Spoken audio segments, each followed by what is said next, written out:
Yo, what up guys, I'm Sammy and welcome back to the Soul Brothers channel. And this is my list for top budget shoes that you can get right now. So my cutoff is 120 bucks, and I feel like, you know, some people are gonna get angry that the cutoff is 120 bucks. I guess that is a little expensive, but I mean, if the shoe is 120 bucks, and just don't get it. You know what I'm saying? But anyways, if you guys do want to get any of these shoes, I'll try to leave a link in the description box. I got two tiers, and let's get it started off with the Embiid One. So the UA Embiid One is a solid shoe, but the traction I feel like could be improved. You know, I was playing on indoor court. I mean, that's a pretty good stop, but just like not top tier, right? So that's why it's in the second tier.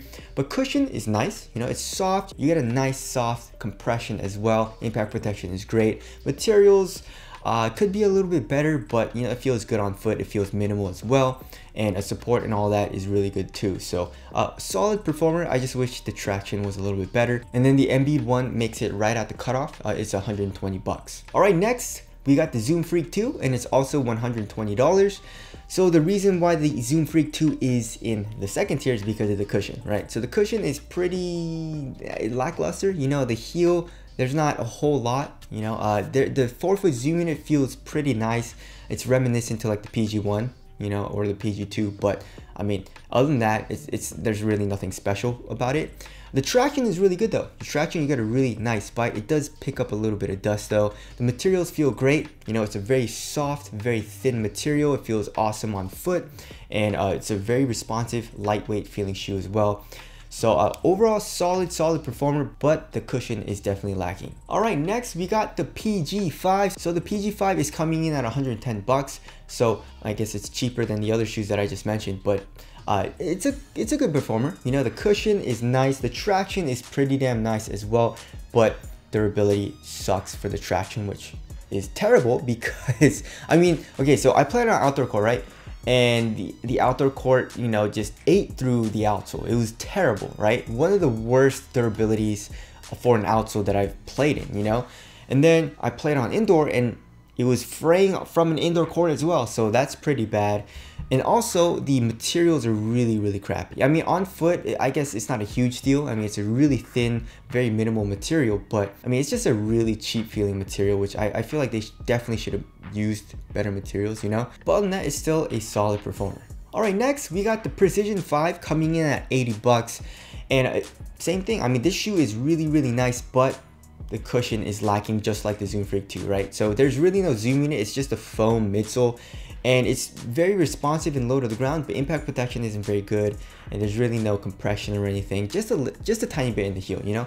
But the overall traction is good. It's durable, has a good bite on a clean court, picks up a little bit of dust though. And the materials are really nice. I don't know how the Precision 5, which is an $80 shoe, $30 cheaper than the PG5, and it has way better materials than the PG5. Like, I don't understand that. You know, it's a really nice textile material. It's thin, it's supportive, it conforms to your foot very well. So the Precision 5, I mean, if you had better cushion, then it definitely would be in the first tier, but because of the lackluster cushion, it's in the second tier. All right, next we got the LeBron Witness 5. So the LeBron Witness 5 is pretty damn cheap. It's coming in at 100 bucks.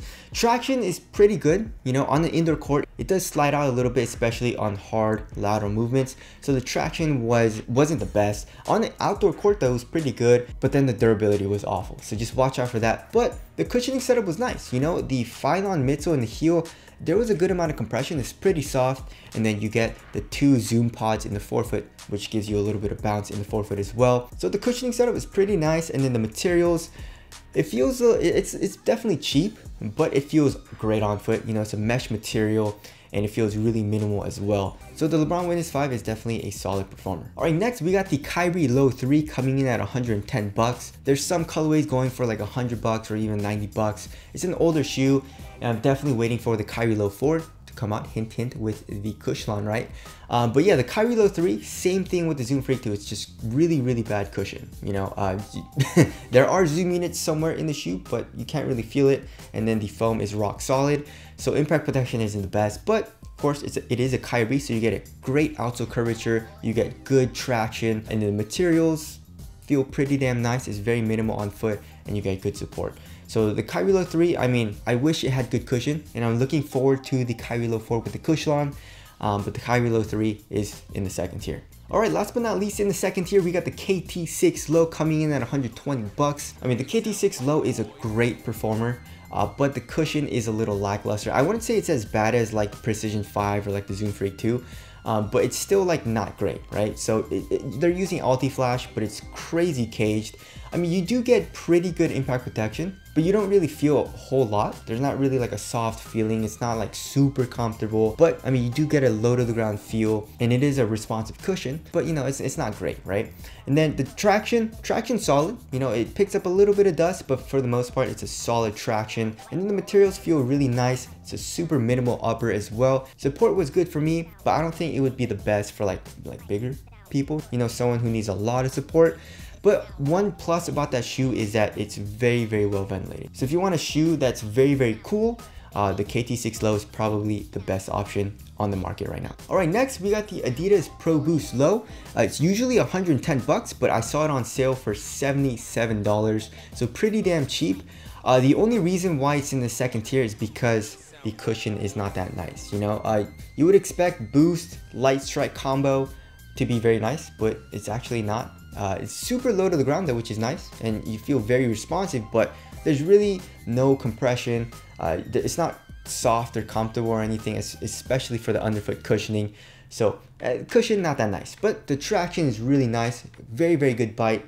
Very durable as well. Materials feel great on foot. It feels minimal. It's a responsive feeling shoe, and support and all that is really good as well. So the Pro Boost Low, if it had better cushion, it would definitely be in the first tier, but because of the kind of like lackluster cushion, it's in the second tier. All right, moving on to the first tier, guys, right? So let's start it off with the Renew Elevate. And yes, I know the Renew Elevate 2 is out, guys, but it's pretty much the same exact shoe as the Renew Elevate 1. It just has a little bit of a different upper, that's it.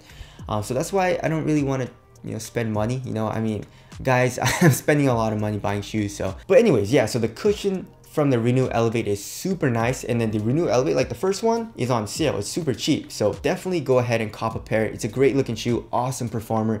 The cushion is just, it's solid. It's so soft, it's comfortable, it has a nice bounce in the heel as well for some reason. Impact protection is great. You get good court feel. Also, it's a responsive cushioning setup. It's just a really, really nice cushioning setup. And then everything else about that shoe, I mean, like support and traction are also like top tier.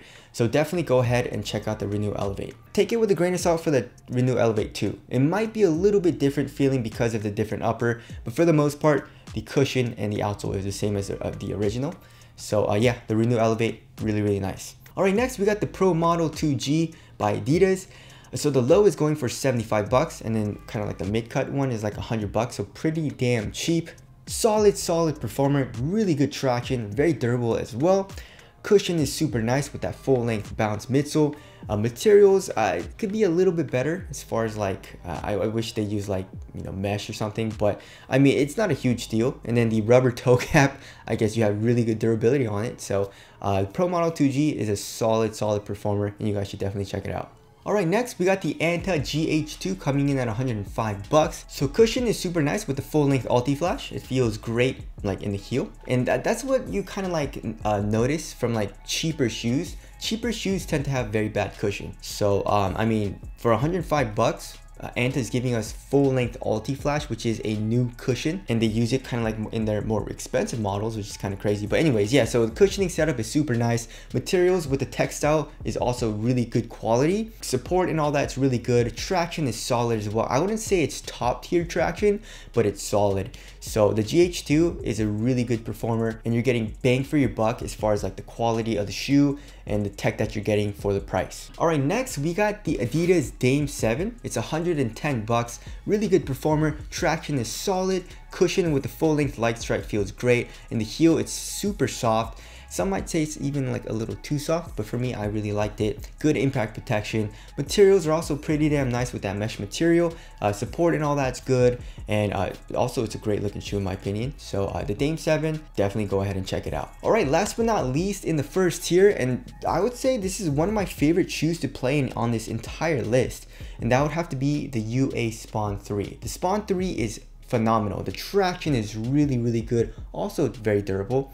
You get really nice and smooth heel to toe transition. It definitely has like a U shape for the outsole, right? The cushion is also really nice. You get a full length micro G midsole. Impact protection is good. It feels pretty damn soft, especially in the heel. You feel low to the ground and you feel very responsive as well. So it's a very responsive feeling cushion, but also you get good impact protection and it's comfortable, right? So it's kind of like the best of like both worlds, I guess. Besides, it doesn't really have a crazy bounce like a Zoom unit, but anyways, still a great cushioning setup. Materials, it's pretty similar to the Embiid One, so it's not the best quality, but it gets the job done on foot. It's thin, feels very minimal, and I had no issues with support or anything. So the UA Spawn 3, I really like playing in that shoe. But anyways, that's my list for top budget shoes that you can get right now. Tell us what your favorite shoe is down in the comment section below, and also tell me if I missed anything. But anyways, again, if you guys do want to cop any of these shoes on this list, I'll try to leave a link in the description box. But that's it. Thank you guys for watching, and I'll see you guys in the next one.